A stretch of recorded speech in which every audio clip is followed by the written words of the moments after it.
Okay, folks, this is my second time having to record this. I'm all fired up. The devil's real. The mission, or the video today, what I'm discussing is, first and foremost, America has culturally fallen under idol worship.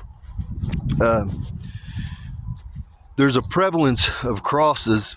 First and foremost, the crosses aren't even period correct, actually.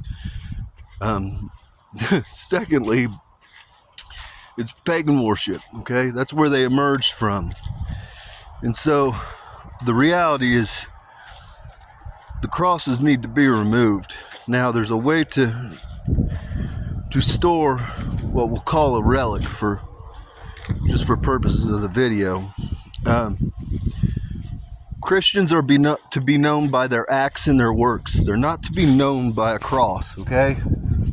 That's not what we are. And so the reality of it is, when you take a cross off the store, say you have a jewelry box, what you're going to do is take it, place it into the jewelry box, and place a small amount of salt in there. If you have a wooden cross, exact same thing. Put an envelope or a small box, put some salt in there. Now, on the next part of this video, what I'm going to do is go over how to actually expel spirits. Now, I already mixed this up, but this is a bowl. It's a ceramic bowl. It had salt in it, just regular table salt. Normally, I try to use kosher salt, but I didn't have any because I had used the last of it a couple of days ago. So, anyways, table salt or kosher salt is what you want to use. Don't use any pink Himalayan salt. That's literally the remains of the giants that were once here. And so, when you use that in your home for this process, you're essentially planting the spirit of the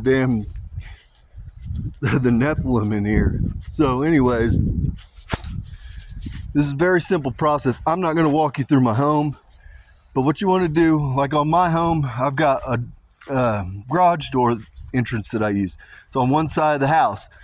So what I'm going to do is start from the farthest side, the farthest point. Now, first things first, you've got your water. You're going to take your index finger and your ring finger. You dip it into the water and you make up, down, left to right on your forehead. Then up, down, left to right across your heart. It's not one cross, there's two crosses there. So, when you come to your far side of your house, you're going to work through, you want to open up every door, all your closets, all your every doorway you pass through. You just want to take it, put your hand in water and flick it. You start at your farthest point, your corners in your room, and you just say, no tethers, ties, or bonds may remain, no unclean spirits may reside in this space. Now you have to be a believer in the blood of the Lamb to do this. Joe Blow, if you don't believe, you just can't go in there and cast out demons and spirits. It's not how this works. So understand, you have to be a believer in the blood of the Lamb. So then once you're done with that, you come outside. And what I do, this is the corner of my house. I literally dip my hand, just flick it on the corner of the house. Every few steps, flick it. And what I say, no unclean spirit may remain here. When you get to a window, always hit your windows. Also, when you do this process, you want your windows closed. You do not want them open. Spirits are crafty. Demons are crafty. They know how doors and windows work. So here's another corner. You hit that. Few steps, flick. Another window. You hit that. You want to hit every entrance, every doorway, seal. You can seal it, wrap your hand around it, like trace it essentially. I don't do all that. I just flip the water on it. And so then once you're done there, what you're going to do, because people come and go to your home, what you want to do is when you come to your driveway, you want to do the same thing. You want to find a hard line. Again, you want to seal any doors, any garage doors, you hit those. You come, this is the hard line going to your house. You want to flick your water across that. Here's your walkway.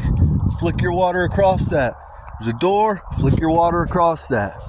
Then you're going out here all the way to the road. Or wherever, I've got a long ass driveway. I understand most people don't have a driveway this long, but you want to go to the end of the road. I normally go about 5 feet off the road. And so, basically when you get out there, you're going to flick your water across that. Same thing, no unclean spirit may pass this threshold. Now, for the lack of purpose, because I don't really want to walk around, I do this pretty regularly.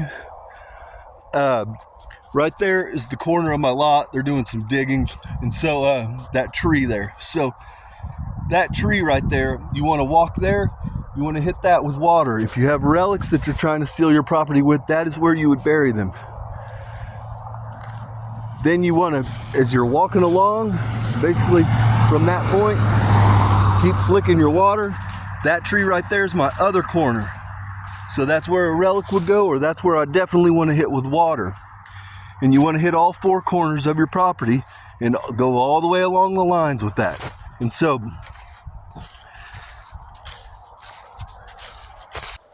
I had to take a pause for a second. There was something else I was going to say, but it's eluded me. But the gist of what needs to happen, you guys have it. Now this is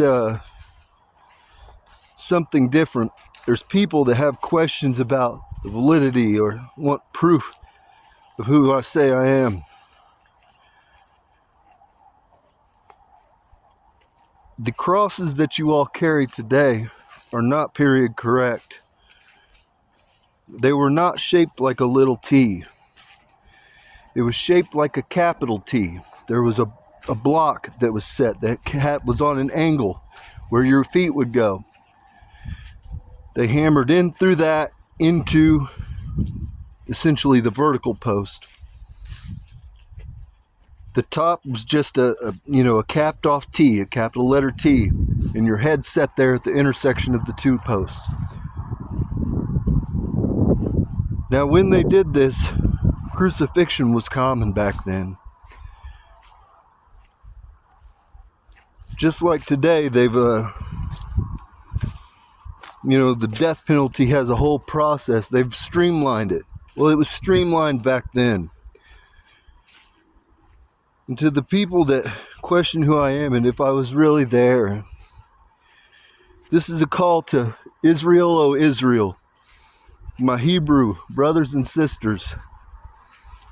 Go to Golgotha and bring Lidar. Run your Lidar over Golgotha. You will find the boreholes.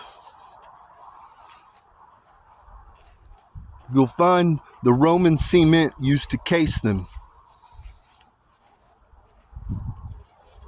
They didn't dig a new hole every time. They had cement-lined boreholes that were for the size of the post, so that they could just easily stand you up in it.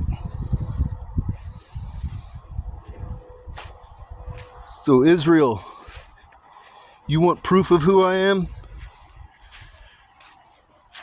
Go check the validity of my words. Run the Lidar over Golgotha, and you will find the post holes, the remnants of them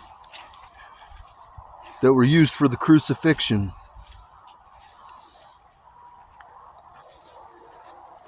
I'm not asking you, I'm commanding you to go do it.